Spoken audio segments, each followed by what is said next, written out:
Peace, peace, peace, y'all. Welcome back to Everlutionary, the podcast. I'm your host, Hawah Kasat. Every episode of my show, I'm out here uncovering inspirational stories about science, mysticism, culture, healing, and the future of humanity.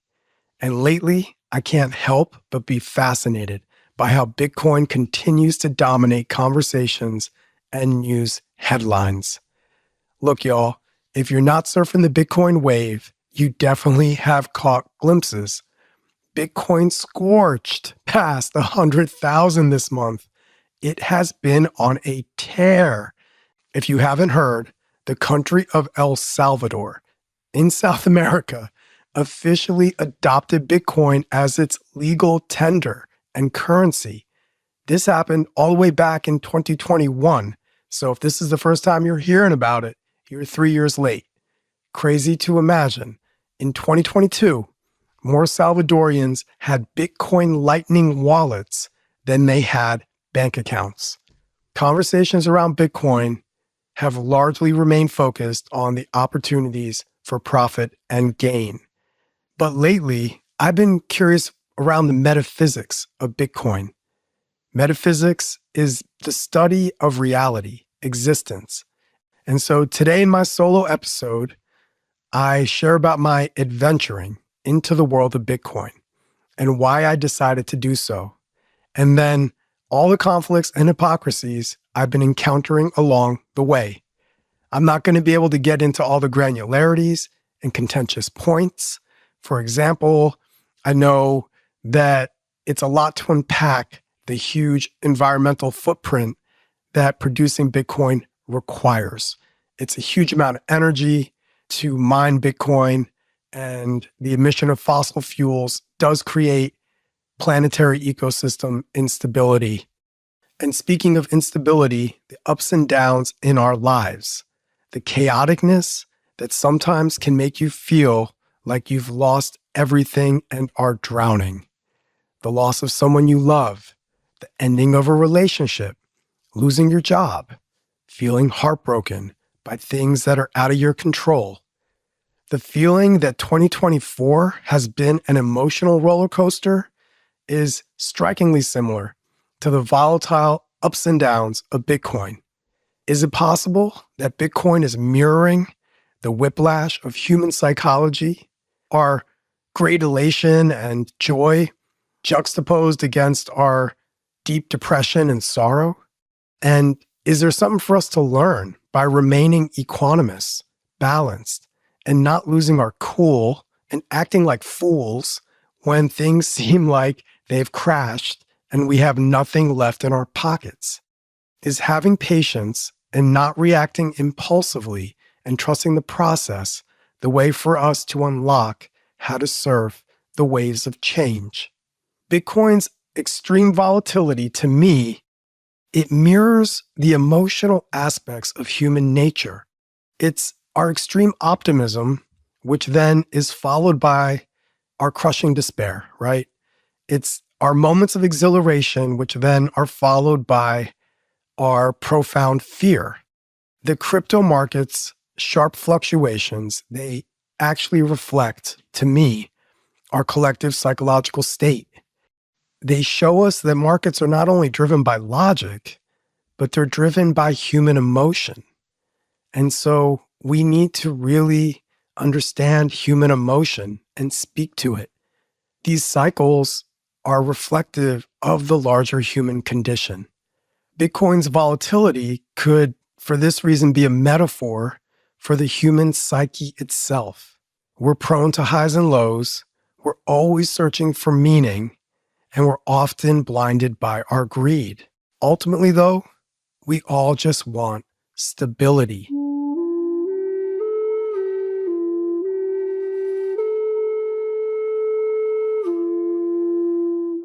So I first got into Bitcoin in 2021, and when I did, I didn't know too much except for one of my best friends was starting to invest heavily into it and would talk about it with me all the time. And I'd been hearing about Bitcoin back in 2013 and 14, I had multiple friends even back then telling me how Bitcoin was the future and get into Bitcoin now. I watched it. I kind of didn't really have time to pay attention. I was never really so into investing in things that I didn't know about, and I didn't have a lot of money to invest either. So there was kind of like two things happening back in like 2015, 2013 when I first started hearing about it. It just wasn't really possible. By 2021, I had some savings and was thinking to myself, well, I don't want to keep missing these critical windows. So I went ahead and I started to get a position into Bitcoin and started to invest some of my savings into Bitcoin right around when it was like 52 or 54. I was kind of feeling the anxiety and the anticipation. It was just climbing. It was at an all-time high. And as somebody that was really new to investing, I've never worked really with stocks much at all. Didn't have a history of knowing when to buy, when to sell. I just was trying to get in so I didn't miss the boat. And so I started to invest a little bit of my savings into Bitcoin. And then over the next year or two, I just saw all the money I had invested into Bitcoin and other cryptocurrencies. I also bought a bunch of different altcoins. I started to get fascinated by seeing how some coins would just jump 20, 30% in a week. Like, wow, you could really, if you were riding some of these coins and some of these altcoins and some of these waves, there's crazy amounts of rush that you can get from playing your card right or picking a winning horse, so to speak. So I was in 2021 first beginning to invest. And then by 2022, early 2023, all the savings I'd put into cryptocurrency was completely plummeted. I did something interesting though. I decided not to sell my Bitcoin. I had friends that were getting really scared, and rightfully so. And so they were just kind of chopping their losses and taking their losses and just getting out of the market, getting out of cryptocurrency. Some of them losing 50%, 80% of what they had invested in. And I didn't sell anything. I just held it. I just thought to myself, wow, I really messed up. I don't know why I put money into this cryptocurrency stuff. And the portfolio I had was 70%, 80%. It was a shell of what I had put in. And it got to the point where I couldn't even open my Coinbase app or my Binance app, which are these cryptocurrency exchanges, which I was using to invest into cryptocurrency. When I first had invested, I'd open it every day or two. I'd check my balances. I'd get some excitement to see like some cryptocurrencies were increasing. My balances were getting higher. I was like, oh, wow, this is great. And then after about 9 months or a year, I couldn't even bring myself to open the app. It may as well have been deleted from my phone. I couldn't open the app. I couldn't touch it. It was just causing me so much sadness and disappointment and fear and anxiety that like so much of my savings was just completely gone and wiped out. So that went on for like probably 6 months. It was probably 6, 9 months. I just let it sit and I just thought to myself, okay, well, this is what it is, but I'm not going to like sell it because it's already such a big loss. It's not worth selling. I'm just going to let it sit there. And so I let it sit and let it sit. It just kept riding and riding. And then this year, it kind of like earlier this year in 2024, in March or April, I started noticing the balances started increasing again. I got word because, the text and you can follow what's happening on the news. You can start seeing cryptos making a little bit of a comeback. I started opening my app again, just out of curiosity. And I was like, oh, okay, there's a little bit of light at the end of the tunnel. Here it's coming back up. Good thing I didn't sell. I was so glad I didn't sell when it was all dropped and low at its lowest. I learned a big lesson there. The one lesson I learned was, wow, don't buy things when they're at all-time highs. That was like a big lesson. And I don't know if I'm not an investor. I'm not your financial advisor. I just was like, mental note to self, don't buy something when it's at an all-time high. So I let it ride. And in March and April, the balanced portfolio went really high again, back to like normal levels, even like I was making money, but I wasn't selling anything. I didn't take any profits. I just let it all sit. I was just kind of like, I don't know what to do. I mean, do I sell it? Do I hold it? And then it dropped again. And it was like back down into the gutters. And I'm just thinking to myself, wow, this is a roller coaster. I wish I had sold it 2 months ago and I would have made all my money back and maybe even made some money off of the whole exchange. And now I'm back with a really low balance. And now we're here at the wave, and it's called the bull market for those of you that have been following. And this bull market is incredibly curious because we're hitting over $100,000 per Bitcoin. And my portfolio of what I've invested in cryptocurrency is doing way better. And I'm, once again at those crossroads of like, well, what do you do? How tangible is this stuff really? Bitcoin is a representation of something that is really interesting in the human consciousness. And this is what I've been sitting with. And this is what I kind of want to reflect on today, because there's a lot of talk around Bitcoin and the nature of like how it's changing a lot of things. But I also think Bitcoin is really interesting because it's a mirror and a reflection to what's been going on with us as humans, I think emotionally and mentally and spiritually over the past couple of years. I think there's some mild, perhaps long sought after connection with the volatility of Bitcoin, something called the fear and greed index, which I've learned a lot about, and how markets are driven by our fear and by our greed. And when we get really greedy, that's a good time to probably step away. And when we get really afraid and the market's at a low, that's actually probably the best time to buy. And I've been learning a lot about that. I've been kind of just thinking about it, wondering like, why am I even into this stuff? I personally, when I was really young, I've had a really interesting relationship with money. Money was something that I never really wanted. And I know that sounds probably weird because we're kind of all raised to think like, oh, like life is about earning a lot of money and having all the things we can have and accumulating as much as we can accumulate and living that life, But for me, money was a side note. Like money came into my life. I made some really good decisions when I was young. One of those decisions was back in 2003, the house I was living in Washington, D.C. came up for sale and came up onto the market. And because I was living in the house in Washington, D.C., they have something called renter rights. And so the owner of the house had to offer me the house before he sold it and put it on the market. He had to offer the renter the first option to buy. It's called first right of refusal. So here I was, 23 years old, 24 years old, living at a time when banks and lenders were giving out loans to anybody with a heartbeat. Anybody with a pulse was getting a loan from the bank for real estate mortgages and for property. So that was pretty awesome. I had this incredible chance to buy a home because I was a public school teacher in Washington, D.C.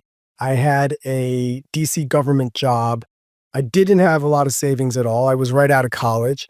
And I was able to get a no income verification loan from a bank to buy this house in Washington, D.C. That single action changed the entire course of my life. Probably it's one of the reasons I was able to put a little bit of money into cryptocurrency just back in 2021 was because of that one action I made in 2003. So 20 years later, that house purchase was paying dividends and it continues to pay dividends in my life.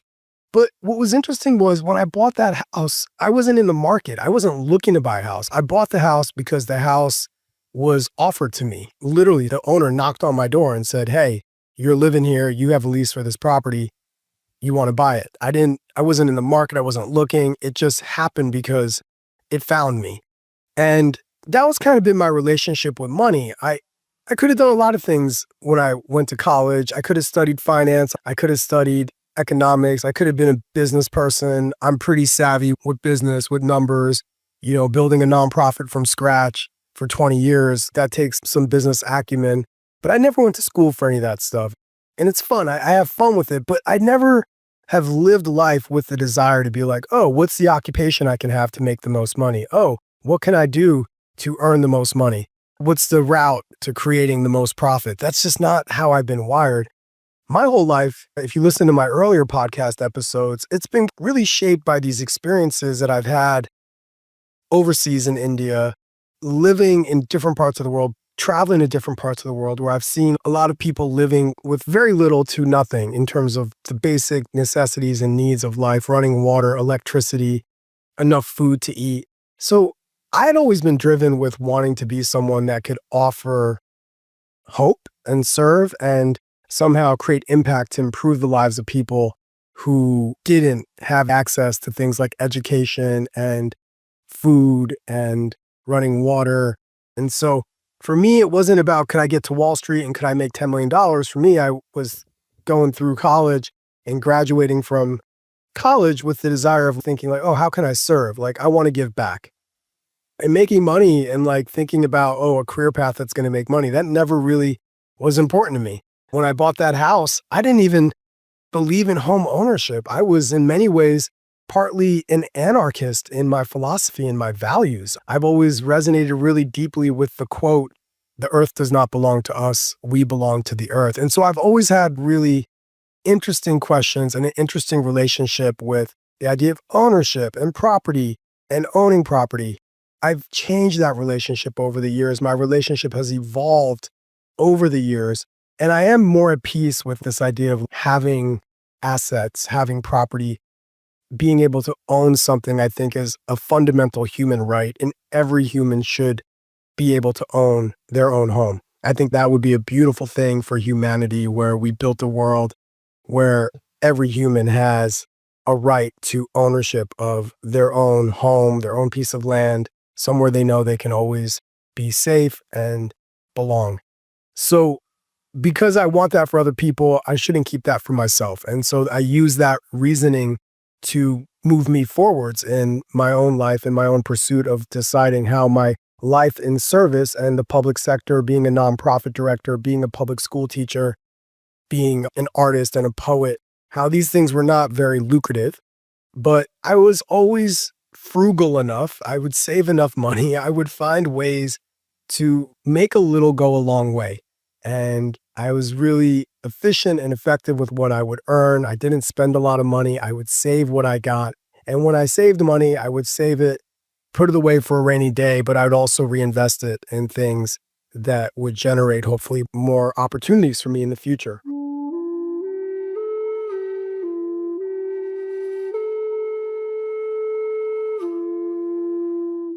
So fast forward to Bitcoin, and here we are in the world of Bitcoin. When I really started thinking about Bitcoin, I was like, well, do I want to buy Bitcoin? Do I want to get into this? Do I even believe in any of these systems? And then I got excited because Bitcoin was just different. This idea of decentralizing investment power and taking the money and moving it from like the centralized ways that banks hold money and having it decentralized in exchange was really exciting to me. I saw it as a way to combat and to disrupt what is a system that is really entrenched and monopolized. And I saw it as a way to demonopolize. And I like that about Bitcoin. And so I thought to myself, wow, this is a fascinating idea to almost like bring money back to the people. And it transcends national borders. It transcends just one country's currency. This is like a global currency, right? The ups and downs of it, of course, the volatility, the way it moves like a roller coaster, it very much mirrors our own human psyche. And that's been really interesting to watch how it impacted me, how it impacts my friends who are also invested in or working with cryptocurrency. I see Bitcoin as something that is impacting human nature at a really deep scale. It's impacting society and it's impacting our collective consciousness. It's an evolution of our value, right? It's like, it's monetary, but it represents a deep shift in how we as humans are conceptualizing wealth, power, and resources. And it could really challenge the traditional notion of value and how we perceive our connection to materialism, because in the past, most currency was pinned to gold, which is a physical, tangible asset. And now you have something that is not physical or tangible. And there's a metaphysical idea here of ownership. Like, what are you really owning? What's being owned? Bitcoin exists in a virtual realm and it's not bounded by physical constraints. Perhaps the biggest physical way that it's connected to us is computers and the blockchain and verifying code to verify each transaction. But, in terms of possessing, what are you possessing? What are you holding? You're holding a transaction. And there's a scarcity model to Bitcoin, which is really, really intriguing to me, and which is another reason why I wanted to get into Bitcoin. As I was learning about Bitcoin, I learned that it wasn't going to just be produced over and over again, that there was going to be a finite number of Bitcoins in the world. That was fascinating to me. The way that Satoshi Nakamoto designed Bitcoin, he made it so that only 21 million Bitcoins would ever be mined or created. Only 21 million. They can never produce more than 21 million Bitcoins unless somebody goes in there and hacks the whole code and decides to open up, I don't know, something somehow. I don't even know if that's possible, but assuming that everything goes as planned by the person who invented this cryptocurrency, there will never be more than 21 million Bitcoins. So there's a finite number of this, which means as time passes, the value of that will just always increase. Of course it will increase because you can't just make more. You can't just print more Bitcoin. So it becomes more and more scarce. It becomes more and more coveted. And in that way, it's just like, it's really fascinating because most currencies, you can just mass produce currencies. You can keep producing more dollars, printing more yuan. Like wherever you are in the world, your country can just print more currency, which I thought was fascinating. And then I just started seeing it as a reflection of the human psyche, the volatility, the price fluctuations, and how like it created emotional extremes for people, the extreme optimism, the extreme crashing, and how this behavior reflects our collective mental states. So in this way, I see Bitcoin as a metaphor for the psychological chaos inherent in our human condition. And is there a way to manage that?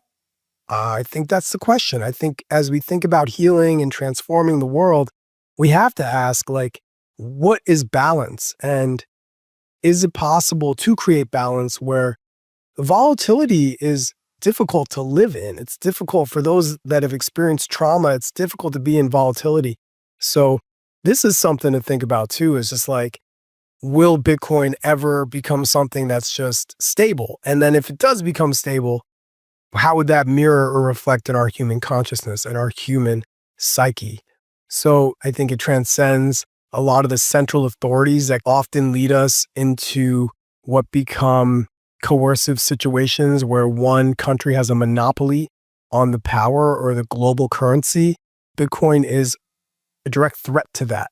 So a lot of things are changing. A lot of things are going to keep changing as we understand Bitcoin. But for those that are like, do I get in? Do I not get in?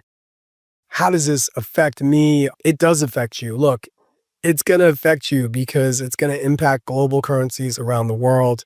But most importantly, if you get into Bitcoin, you're going to go on an emotional roller coaster ride because I think it's going to be very unlikely that Bitcoin just stays over 100,000. I think that we will see continued fluctuations. And if you are invested, you're going to see fluctuations in your own heart as your heart sinks when you open your Coinbase app one day and you're like, oh my goodness, I've lost like $3,000 or $30,000. And that's painstaking and really difficult to absorb. And so you got to be really mindful. And then I just think about value. Like the value we're creating in the world, it's got to be beyond digital. And it's got to be something that is rooted in community, rooted in land, rooted in protecting our natural resources. Bitcoin to me is only as good as those who wield it. And the people that are holding Bitcoin, the question is, are we just out here being greedy and trying to accumulate and take all that we can for ourselves? Or are we really prioritizing building communities that are rooted in land, rooted in real interactions, rooted in place? Are we farming? Are we growing our own food? Can you eat Bitcoin? No. Can you trade Bitcoin for food? Maybe. Over the next 10 years, sure. I'm sure you'll be buying real estate with Bitcoin. People will be buying cars with Bitcoin. But ideally, in the bigger world, like this metaphysical idea of ownership is one that we just keep getting stuck on as humans. As artificial intelligence and AI continues to move at exponential speeds of development, we're shifting more to these assets which we can't even eat or drink or live off of, except as a secondary means, as a means to an end. And so I wonder where we're going. I recommend right now, wherever you are, that you think really deeply about that. Where is your water coming from? Where's your food coming from? Are we strengthening our food systems, our water systems? These are the things that seem really important. And Bitcoin does unlock some important questions around personal sovereignty and wealth and building wealth. But how much are we asking the questions around building wealth?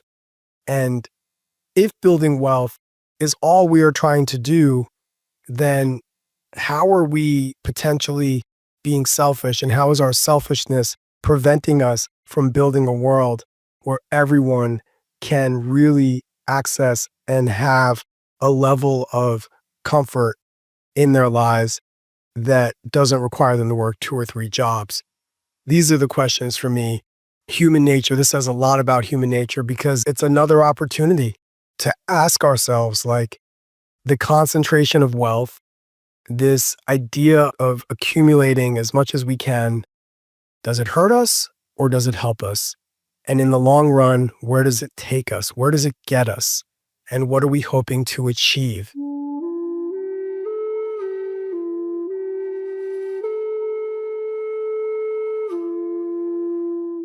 I think we all change a lot as we get older. We have different ways that we have to relate to our own lives, our families. Our responsibilities change as we have kids. So there's no easy answer. There's no right or wrong in the moment. But asking the hard questions is what it's all about. And I think society often has us feeling like we need to get ours first, meaning like this nation first idea, my country before your country, my needs before your needs. It's always about like what I can do for myself. And I think if we start flipping that, the values, the culture, we start flipping that a little bit and start thinking like, how can I be benefiting the community? How can I be benefiting the collective? I think that's a beautiful thought to take into 2025. I think that's the thought. That's the value. Hold that up. What are you doing in your life that's not just about making more money? If you are inspired, share this with a friend that is interested in cryptocurrency. And as you collect or invest or sell off whatever you're buying or holding, just keep in mind that it's something beyond us and bigger than us. Just keep in mind that every action is impacting everyone around us. All right, peace and blessings. Everlutionary, restoring balance and healing the natural world, is brought to you by me, Hawah Kasat. If you would like to find out more about me and my story, head to hawah.us. That's HAWAH.US. And then make sure to search for me in Apple Podcasts, Spotify, and Google Podcasts, or anywhere else podcasts are found. Make sure to click subscribe so you don't miss any future episodes. Thank you for listening. Stay in touch. Peace.